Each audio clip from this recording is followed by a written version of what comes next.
Welcome to the Agent Upgrade Podcast with your hosts Jasmine Alan and Alan Corey, where we learn the strategies of top producing real estate agents so you have the tools to upgrade your own real estate career.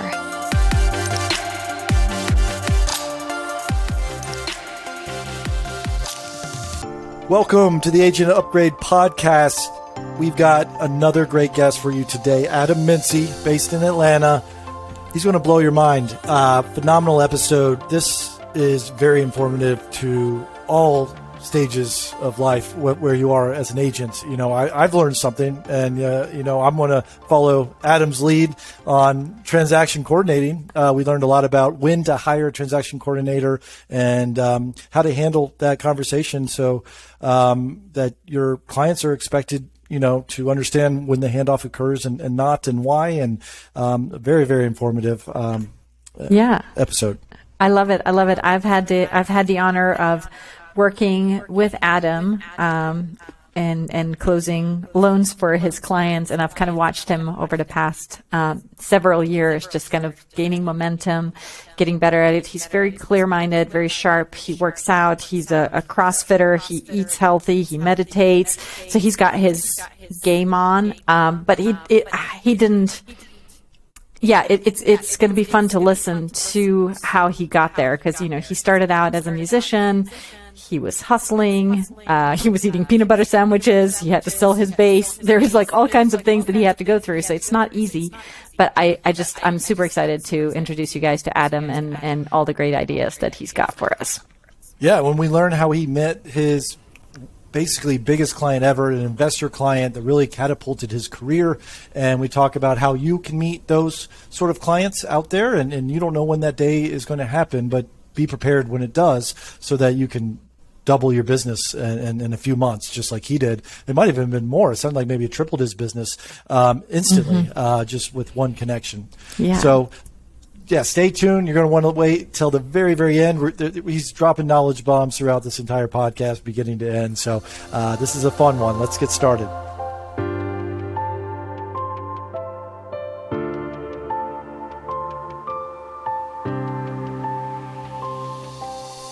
So today we are here with Adam Mincey with Mincey Homes, eXp Realty. He is a team lead. He's got a couple awesome real estate agents that work with him. And I am super excited to learn more from you. So welcome to the show. Well, thank you so much for having me. You're very, very, very excited to have you on here. And I want to start at the beginning.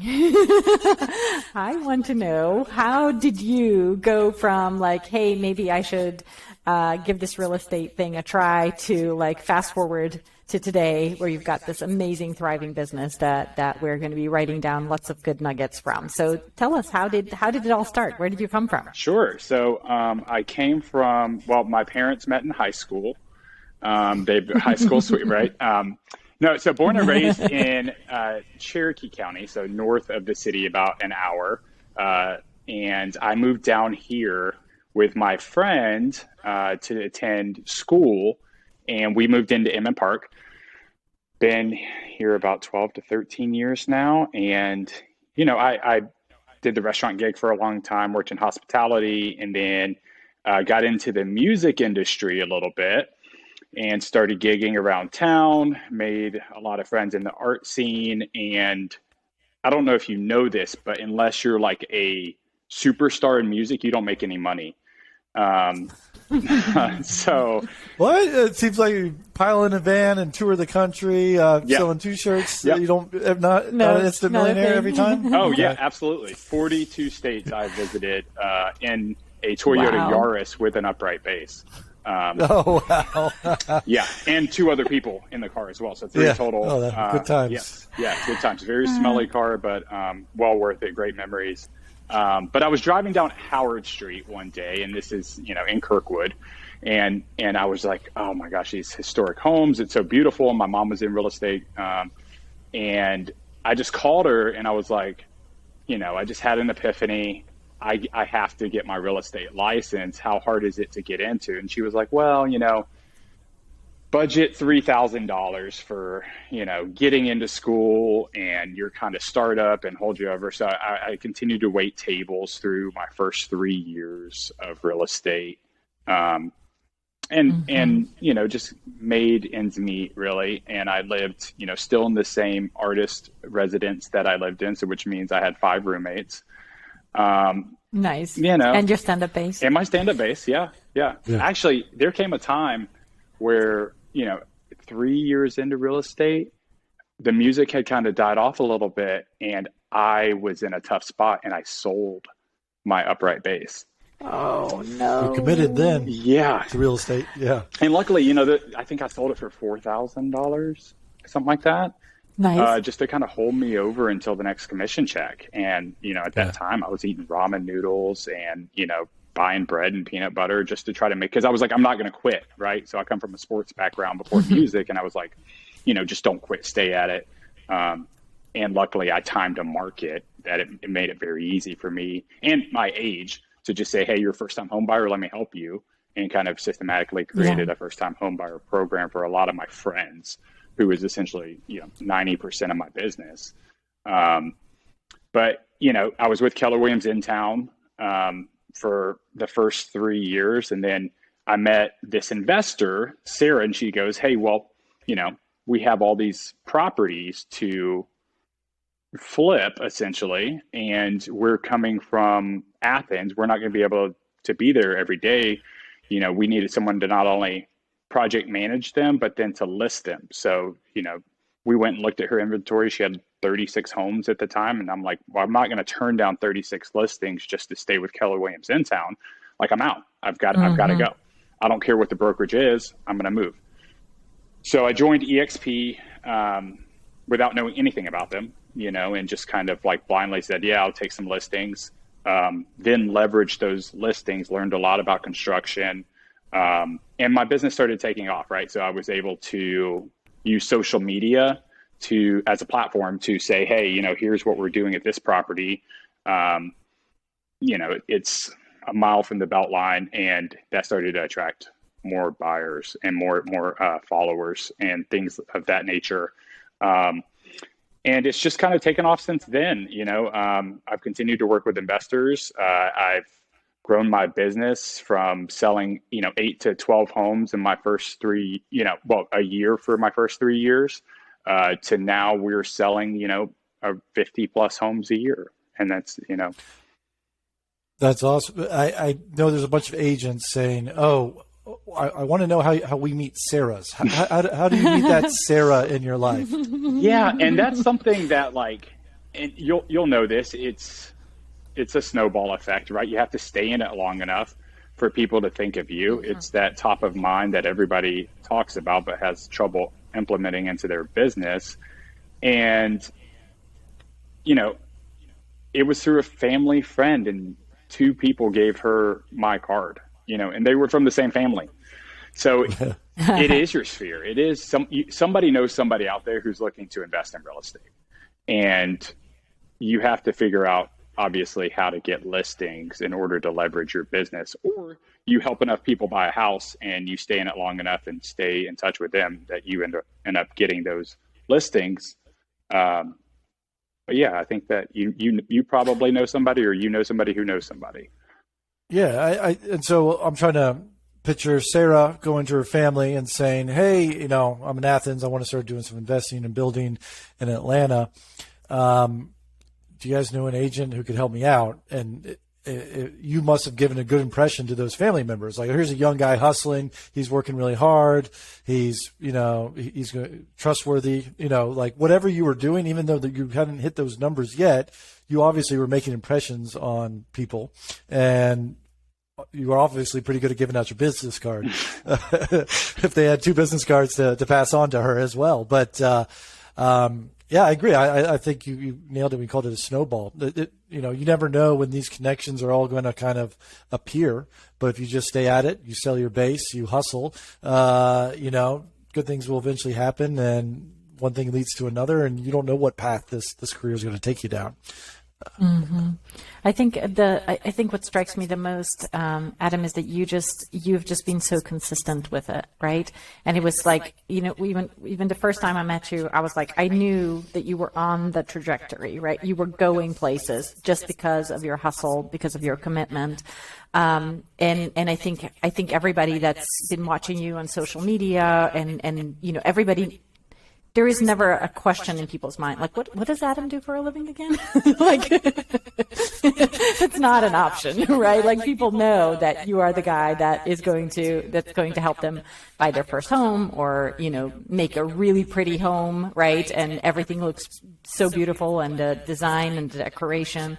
And so I think you've done a really, really good job of just making it very clear and simple for people to remember you and reach out to you with any real estate type questions that come up. Well, I appreciate that. It really feels hard to, as my own judge, right, to say that I've been consistent, because I think all of us as agents, we look back and we say, well, this other person has been so by the books on their, they're doing this and this every year, every month. And, what am I doing? Am I posting on social media and that's it? Am I announcing myself at the start of our workouts and saying, hey, I'll help you buy a house? Everyone in the gym know that I sell homes, but I appreciate that. I do think that's one of the hardest parts about real estate is being consistent. But also not just being like in your face, but also being very much, you do it very differently. It's like you have your own style and how you come at it, and people just gravitate towards that. I feel like when I see your social media stuff, everything looks really, really pulled together. You look like you have a huge marketing machine behind you, like your website, your flyers, all of your pictures, everything is staged perfectly. Like you've got this thing dialed in, and I'm sure that didn't just happen. Like, do you have like an entire marketing team behind you, like making sure that there is like the perfect Instagram shots that get posted, or is that just come naturally to you? So content is a funny thing. You have to backlog content, and you have to be, observant enough and remind yourself while you're at properties, hey, this is something that's worth sharing, or, that maybe there's some interest out there from somebody that they would want to know, how do I know when to, I can remove a wall or not? I'd recorded a whole video that I've never even posted of me in my own personal house removing a wall, being like, oh, this is how you take it out, and, you can tell by the ridge line most of the time, and things like that. So it's just creating knowing what you want your business to look like. And I knew, coming from an art background, one of my friends, he was like, we're not putting this album out because it's not good enough. And everyone else in the band wanted to put the album out, but we decided not to because it was quality over quantity. And that's one thing, I read, he handed me a book. It was 7 Levels. And he always was like, it's quality over quantity. Look at Tom Waits. How many albums he put out, and he's got a cult following. He said, do, a really good job for 8 buyers, 8 sellers, whatever, 8 clients your first year in real estate, and you'll build a business that will have legs on it. You don't want to just have transactional stuff, but when you think about content, I thought the same thing too. I thought, well, I want these photos to be professional quality. I want the videos to be professional quality. So that's where I do put a lot of my marketing dollars. I also, used to shoot my own real estate photography when I first got into it. I ended up selling that camera around the same time I sold the base, before I sold the base, and hiring that out. But, it's just one of those things that I love a visual marketing thing. I love things to look beautiful. And so that's why I live in that design world. And I recently started my staging company. We only buy West Elm or better furniture, for that reason. So it looks a certain aesthetic.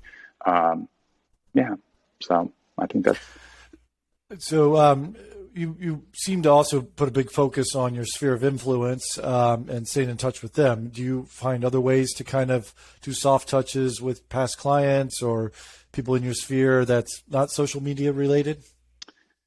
We have never, I never thought I had the level of business to do a client appreciation party. That is something we're planning on doing one this year. But every New Year's Eve, I splurge on a really nice champagne. And I had a very advantageous goal of driving to everybody's house in one day and delivering a bottle of champagne to them. One year I realized that I had too many clients. You ended up drinking it all. Yeah. And so I realized I couldn't get to every client in one day. So the people that had sold a house in Fayetteville, I had to say like, hey, I got a bottle for you, But every year, New Year's Eve, we drop off a bottle of champagne. It's a really nice bottle of champagne, and that gives me a lot of referrals. It really does. Yeah. And then I just try to stay in touch. Like I said, my clients are my friends, so I see them. They're referrals, and then they become friends, and they're mutual friends of one of my friends, or I run into them. I just try to stay in touch as much as possible. That's where I feel like my business is not consistent, is staying in touch with my past clients as much. But we're working on that. So. But that's probably because you're so busy, right? Your phone's ringing off the hook. You already have sort of word of mouth working for you that, sort of those soft touches. I feel like our business is up and down where, hey, it's so busy, I can't call past clients. And then it gets so slow. And then you're calling past clients. And then there's like this 3-month lag and you're on this roller coaster a bit. So yeah, it's tough, but it's, Pick something to be consistent in. You don't have to be consistent on everything. That would be the dream. But I think it's too much to balance a lot of time for everyone to do everything, right? Mm-hmm. Yeah, and still provide good service. Yeah, I've had this dream of having like the perfect birthday program. Like for my past clients, I'm going to remember everybody's birthday. I'm going to have this perfect birthday gift delivered to them. Oh my God, good Lord. It's been like, how many years have I been trying to get the birthday program? Because it goes, I get it done. If I start in April, April is perfect. May is perfect. By the time I get to June, too busy, too many people, I can't keep track of everything. And then, and then next year it's all right, this year we're going to start in January. Yeah. Then all the January people get gifts. so every 3-4 years, my birthday program functions, but it's tough. It's always like that up and down, right?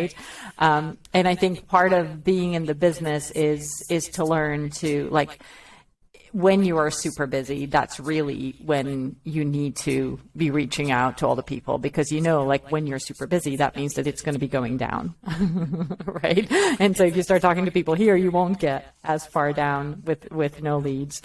So tell me a little bit about, you've transitioned from being your own, having just you to having a couple agents on your team. And is that just because of the amount of business you've had and you needed to hand off leads, or what's your thought behind, branching out and building out a team? Yeah. So a little bit of both, right? So, in 2020, I was slated to get married, or we got pushed back to 2021, but, it almost ruined my engagement doing 50 transactions as a solo agent. It's a lot of business to do. And, I think in 2020, a lot of people, dealt with their own, fears, vulnerabilities, a lot of mental health stuff. And, it got to a breaking point with me and my wife. And, it was like, I'm doing all this, but I'm not putting back the time and effort and energy and mental capacity that I even have to put towards my own personal life. And if I'm, working so hard and not enjoying those parts of my life, then what's it all for? And when's the stopping and breaking point for that, right? So, people might look at me and be like, "Oh, you're so successful. I'm jealous." But, a lot of times I don't think people see the other side. There's times where we have this conversation all the time with real estate agents, closing attorneys, lenders, especially during the refi. I couldn't imagine being, the refi boom. I couldn't imagine being a lender, It's fun. Yeah. Right. And everybody has their own thing, but, I brought on a couple of agents. My assistant, my full-time assistant, I hired her in the end of 2020. We already had a transaction coordinator. I paid for her to go through school, and then I brought on another buyer's agent, trained a little bit, but realized it wasn't a very good fit. And then she ended up moving on, and then we replaced her with someone who I've known for a very long time and is my best friend's sister. And that's Emily and Gracie. Emily's the full-time licensed assistant. And then Gracie is just one of the agents on our team. And she is filled, my thing is like, they are both not going to be with me for very long. They're both going to out surpass me, right? And that's kind of my strategy with all this is let me take you in and teach you the things that I know, and then you go blossom on your own, because I think we all know that like good help isn't going to stick around for very long, right? But at the same time, like I'd rather have good help represent my business and my brand than to hire somebody that's going to stick around for a long time and do a mediocre job. So Right. Yeah. I think there's maybe it was Jeff Bezos quote or something like that says, someone asked him like, you do so much with training, aren't you worried that, you train them so well that they leave? And his response was, well, that's better than not training them and they stay. That's right. Yeah.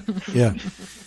But you mentioned you had a transaction coordinator. To me, that opened up my schedule and allowed me to really double my sales because I wasn't focusing on scheduling inspections and focusing on who's doing what with the closing attorney on this date and then getting the map and the parking instructions.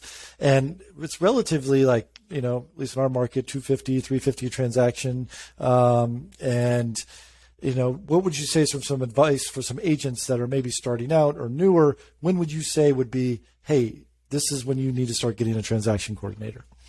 Well, probably before you want to, or you think that you're ready. I think that's my strategy. I don't know that I have enough leads to be ready to hand over the torch to, 2 different agents, maybe one licensed assistant who could help with showings. But, I think that hiring before you need the help is my strategy because it allows you, like you just said, to double your business. And you have to have that faith, right? Like, a kind of like wish and a prayer and just trust it, But I was doing 20 plus transactions. And then, I hired a TC to kind of take that weight off. And what that allowed me to do is, from 8 o'clock on, I'm not on my computer and in SkySlope or Dotloop or, DigiSign or whatever, sending out files. I might shoot a text message over to her and say, hey, this amendment just came through. Other than that, it really allowed me to get part of my life back. And I think a lot of the life balance,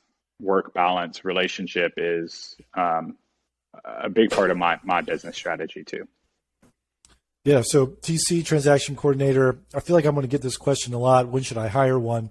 I'm thinking you got to have at least probably 10 deals under your belt, maybe doing 10 a year where you learn the process. So you know what a transaction coordinator is supposed to be doing. So you got to do it your first, but maybe after you're doing 10 a year, I really think it's worth that extra couple $100. And I've also seen agents have the client pay for the transaction coordination. You do that. Oh, yeah. So let's talk about that, Adam. Have you ever had any pushback? And what is the cost that you charge your client for the transaction coordination? So our fee is higher, and it's just what most of the TCs here are $350 plus. So our TC charges $395. She's a 1099 of our business, and we do put that into our buyer and seller, our listing agreements and our BBAs, and it's one of those things. It's a compliance fee, and that's how we word it. We say to buyers, it's nothing, because a lot of buyers come in with the expectation that they have to pay you, half of them, I would say, and they think that, well, you're not going to work for free. How much do we owe you for today's consultation even, and so when we're going through closing cost on our buyer's consultation, I structure it in a way that says, that 3% is 3 to 4% is the average closing cost for a transaction. And, the only fee, a lot of people have a misconception that that 3 to 4% is a commission. And just because it's a similar fee, it's not. The commission's paid by the seller. And the only fee you ever have to pay us is a one-time compliance fee that's paid at closing, and it's $395. I'm going to start doing that. I love that. Touch it once, and I haven't had, lucky for me, I haven't had too much kickback on it. If someone were to say something about it, and, depending on how many of my clients listen to this, I guess they will. But, it's one of those things. It's like, it's the cost of us to do business too. We have overhead and we have a back office, and we do pay additional fees. And it's like, we want that higher level of customer service. So I don't really feel guilty about charging a buyer $395, especially when we're going to start seeing a lot of buyers paying commissions. I mean, the more commissions start to get cut on the buy side, with the inventory shortage, I feel like a lot of agents are going to start asking for 0.5% to work with them, especially if they're worth it. Mm-hmm. Is this transaction coordinator only work for you, it sounds like, or is it one of a third-party vendor? No, so we have for the past couple of years, and we're trying to figure this out because we're in a little bit of a switching phase. So right now, my full-time assistant's doing the TC, but we were working with somebody who was working with other agents, but we branded her. She has her own email address. It's it's not an admin address or anything. It looks like she's on our team, and it comes with our email signature and all of that. So it does look like she is a part of our team. But she was taking on maybe 4 or 5 other agents at the time. But no, not like Closing Co. or, Closing Bot or any company like that. Yeah. Yeah. Okay. Mm-hmm. That's cool. I think so. So with that being said, if you can, without much pushback, get clients to pay for your transaction coordinator, if you're listening to this, why not start doing it? Free up your schedule, allow you to make more sales calls, meet more people, shake more hands, kiss more babies, whatever it is to generate business. But no, that's a good method. I don't know. I guess I'm trying to think if I ever tried that. I had heard that people started doing that, and I never got around to it. But you're right. Clients don't know what's normal in the process, and if this is the new normal, and they're interviewing 2 or 3 agents, and everyone has that same compliance fee, then it just becomes sort of normal. And I've always found like the ones who push back, like you're not going to lose a deal over $400, right? But typically the ones who push back and they're like, well, I want you to drop your commission from 3 to 2. They're the worst clients in the world, and they're not going to be appreciative. They're not going to give you a Zillow review.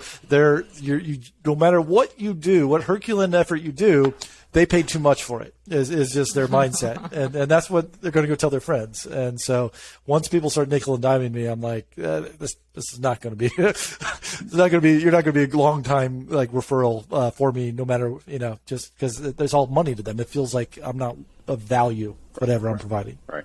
And I mean, that's 100% it. We literally just had that conversation where we said, the one client that is going to be the hardest client is going to literally give you 0 referrals. And the one you think that you did a mediocre job for is going to give you the most referrals, right? Yes. Yeah. Right. And also the higher, well, not always, but like the lower the price point, I should say, usually the more difficult the deal, the FHA loans or VA loans, and every $100 negotiation repairs could make or break the deal. Sure. And you get paid the lowest on those as well. Yeah. But you learn the most. I learned the most on those transactions. For sure. Yeah. So I wanna talk a little bit about just you touched on it a little bit with when you mentioned like mental health and stuff like that during the pandemic. And so I want to know a little bit more about, how do you schedule your life? You have like really good personal habits. I know you're very healthy. Your wife is a nutritionist. She feeds you well. You guys eat healthy. Like, tell me a little bit about like your normal day. How do you spend your time, and how do you make sure that you are taking care of your like mental health and physical and keeping yourself at the top of the game? Yeah, so I don't want to be that tool who says, yeah, I do CrossFit. But we were talking about that the other day, where in the middle of a CrossFit workout, and it was my friend Auntie. He works for Habitat for Humanity, and he's one of their project managers there. So we talk a lot about construction and building and how everything gets delayed and whatnot. But he said one thing that really stuck out to me. He goes, when you're really in the middle of it and you're in a dark place, you realize that is really the hardest part of your day. And all the 50 phone calls and text messages that you're going to receive throughout the day that are going to make your blood boil just a little bit aren't really going to matter in the grand scheme of things, because what you're doing right now actually sucks the most. So I do work. That's very interesting. Yeah. So I do. I love that. I do push the CrossFit. It sucks the most. Oh, for sure. Yeah, exactly. Yeah. So CrossFit. Yeah, the sandbags, the 100-pound sandbags that you drag around. Yeah, that pretty much sucks. Yeah, and whatever it is, if it's burpees or running or and you're in the middle of it, you can't breathe, and it's 100 degrees outside. That like physically putting myself through this is also mentally putting myself through this. So I feel like that gym has kind of been, my savior through a lot of it, and it allows me to refocus myself and reposition my perspectives on a daily basis. So that's kind of what I do use. We downloaded, of course, a meditation app through 2020. So I dedicated some time to just sit back, if it's 10 or 15 minutes, or even if it's 5, to just take in and, just focus on your breathing for a second, turn things off for a little while. I also started, putting my phone on do not disturb from probably too short of a time, but 10 p.m. until 8:30 a.m. And that's just kind of my time. So in the morning I can wake up and drink coffee and watch SportsCenter, because that's what I like to do. And so just making that little bit of time for yourself has really allowed me to kind of create a balance and, knowing when to not respond to things. And if you get that text message from those clients that continue to text you, just know that if you just acknowledge their response, you don't have to really answer the question or spend that time immediately on it. You can, and this is something my friend Greg Kodesh, agent out of Decatur and Keller Williams, he just said the same thing today. He goes, if you just say, hey, I got your message. I'm currently with my family. I'll respond to this, by this time, or, as soon as I can, or, I think that takes off some of the anxiety, because we're in a service industry. So it's like, I feel like there's a lot of pressure to be timely and respond and be responsive. And, unless you have a team working for you, that's just, you're going to be wearing away at yourself. So, yeah, it's tough. A couple things. What's the meditation app that you would recommend? Oh my gosh, I'm drawing a blank. It is, hold on, I'm pulling it Headspace? up. Yes. Right? 10%. It's the one that was on, what other ones are there? On Netflix. Headspace. Headspace. Headspace was on Netflix. Headspace. Yeah, Headspace. The orange dot. Yep. Okay. And then you mentioned the do not disturb, and also I say that all the time for the people on my team that, hey, I know you're busy, I know you got lives, and I'm keeping you busy, and you got things that you've got to do also. But when a client doesn't get a response from you in an hour, which they start calling me, and then I don't have the answer, so I start calling you. So you ended up getting 2 calls. But if you would just say, hey, with my family till 3 p.m. or I got your message, I'll call you tomorrow. They're happy. I'm happy. You're happy. It's, I don't know where this expectation is from buyers, but every buyer has this expectation that their agents work 24/7. I've tried at the beginning of the consultation, hey, I work these hours, and no one ever follows it. But also, I don't ever follow it, because if there's an issue, I want to resolve it right then. I want to know more answers. I need more information. Let me work on this, because then I can go to sleep. Because otherwise, I'm up all night being like, I got to do this tomorrow. Like, let's just get it over. Let's fix it. So, yeah, that's tough. But yeah. But I mean, I think that's awesome. Yeah, that's a big part of it too, right? We are problem solvers. That's why we're good at probably what we do, and we have the businesses we have, and we want to help people. We want to solve. So there is that passion there.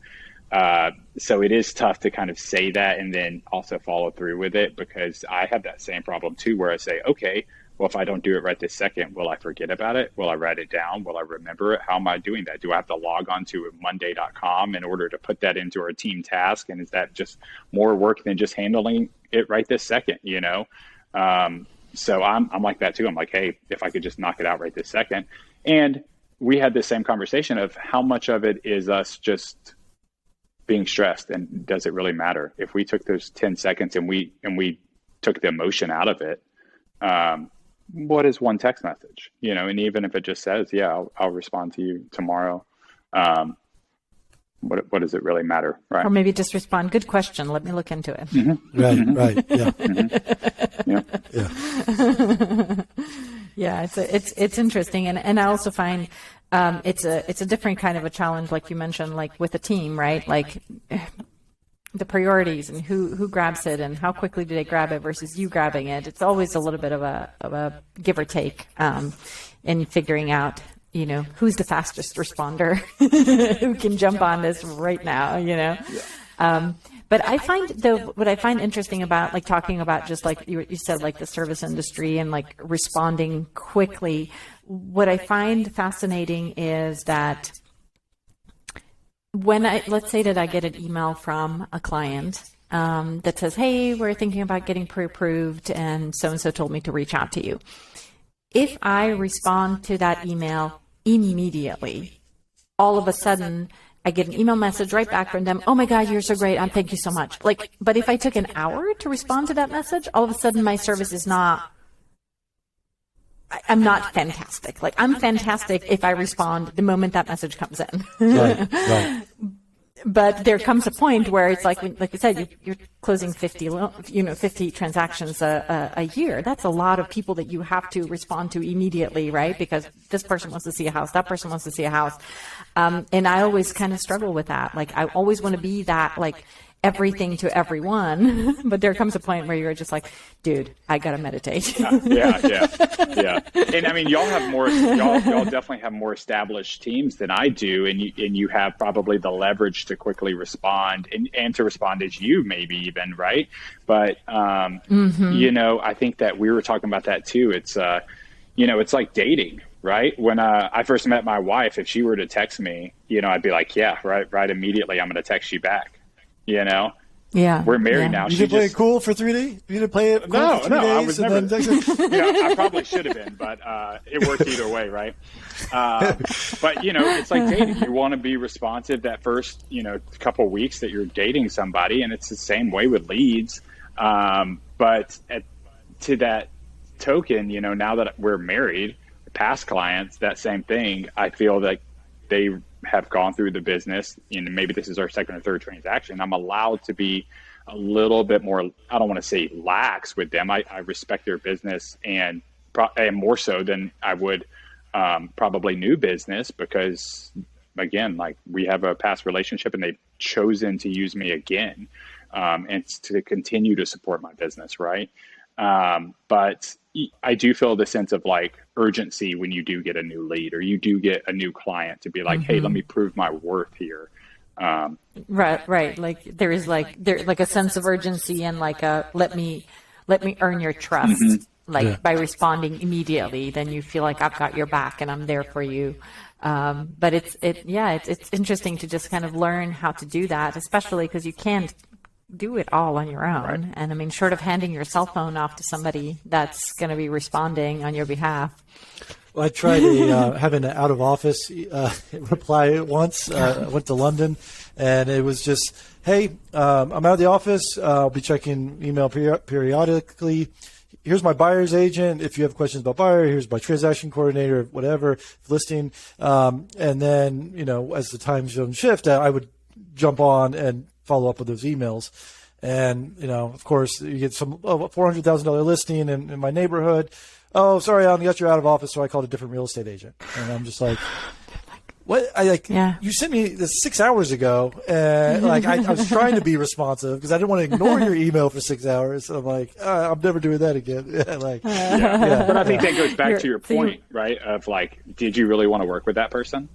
Yeah, maybe. Yeah, well, it was a cold call, so I hadn't won them over. But yeah, exactly. But like dating, I always say, like, if it was like, hey, Adam's a good guy, you should really use him as a real estate agent, or you should really go on a date with him. That's more likely to lead to a date than, hey, I saw you on OkCupid or whatever, and let's go on a date kind of thing. So yeah. And I'm actually very So then.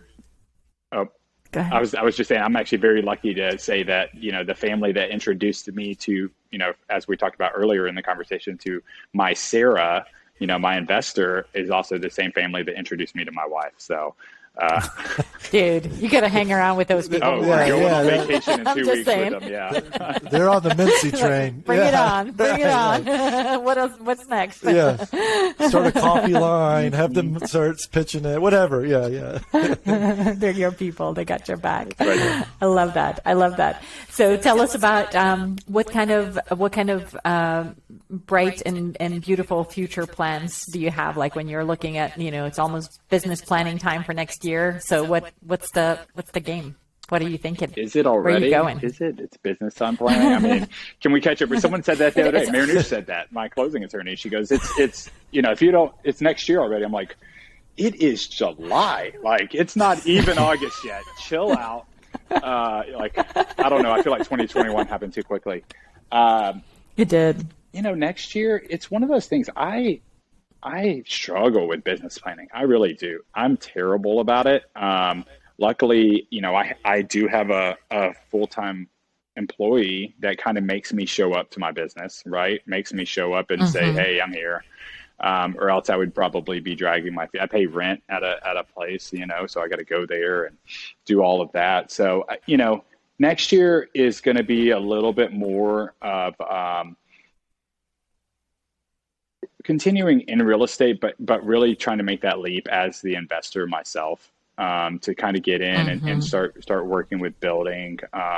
We're really into mid-century modern design. So we're going to be going in and trying to add some fun mid-centuries to a lot of the brick ranches that we see around Atlanta and modernize them a little bit, because there's so many people out there doing a very bad job at it, and I'm sure, Alan, you can attest to that, right? So you probably see a lot of it and you have your hand in it. And there's a handful of people that do a really good job, Jody Kell, Jonathan Rich, and yourself.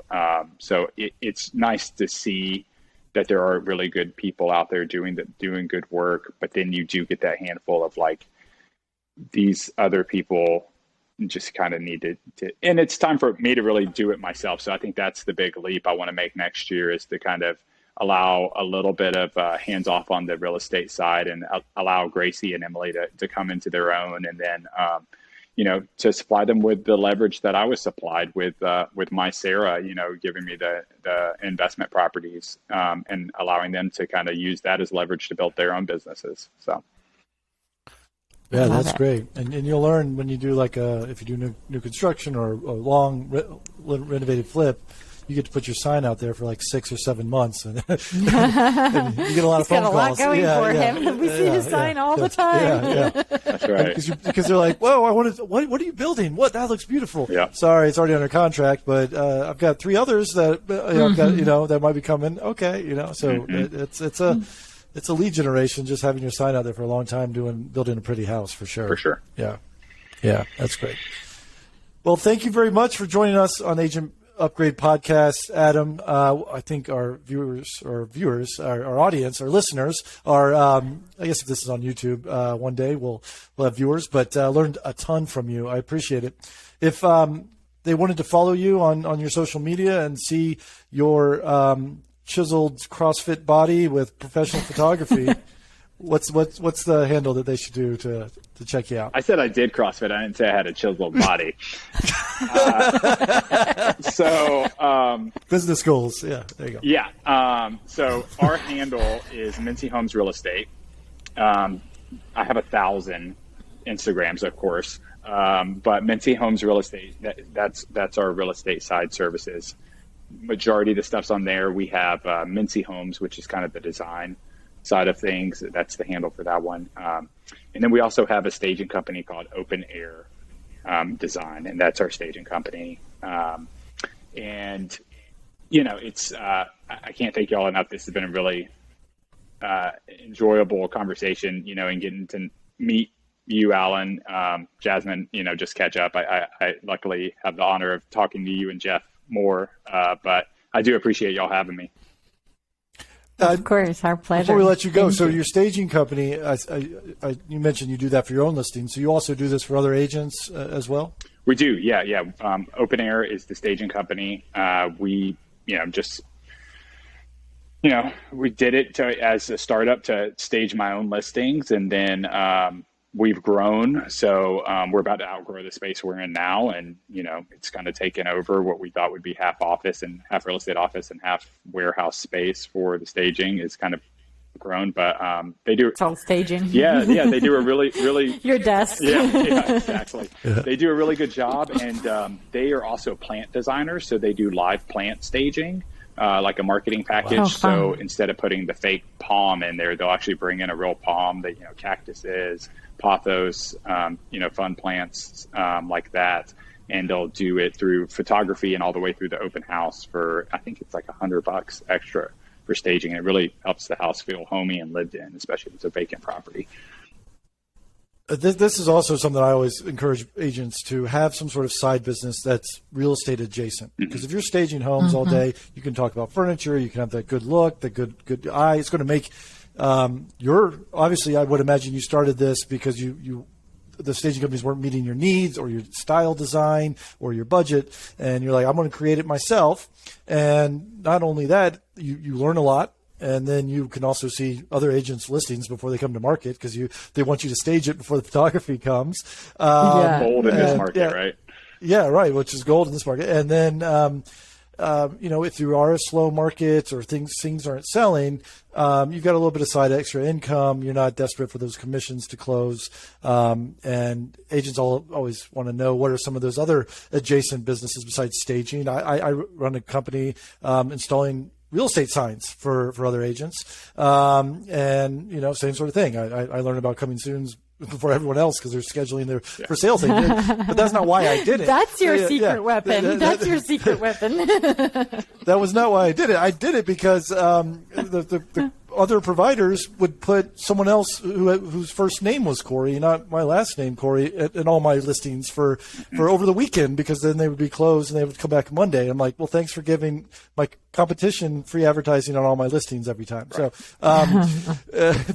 So, but then it had all these other benefits, but also, some pocket money if necessary and things like that help and meeting more and more agents. And, a lot of them now appear on the show. So it's great. And I'm trying to think what landscaping and house cleaning, photography, all that stuff. If you have a little side gig, you're going to kind of stay busy and learn a lot about real estate. So definitely go out there and hustle, whatever you're interested in, kind of thing. But that's great. Well, that's a good note to leave on. Thank you very much, Adam. Appreciate it. And that's Mincey Homes, Mincey. Check them out on all the social media, Instagram. I just followed you as well. So excited. Thank you, Adam. Awesome. Thank you so much. Great having you. Great meeting you. See you soon.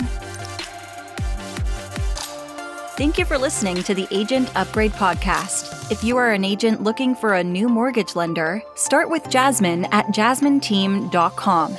If you want to learn about real estate investing and working with investors, check in with Alan at thehouseofac.com. See you next time on Agent Upgrade.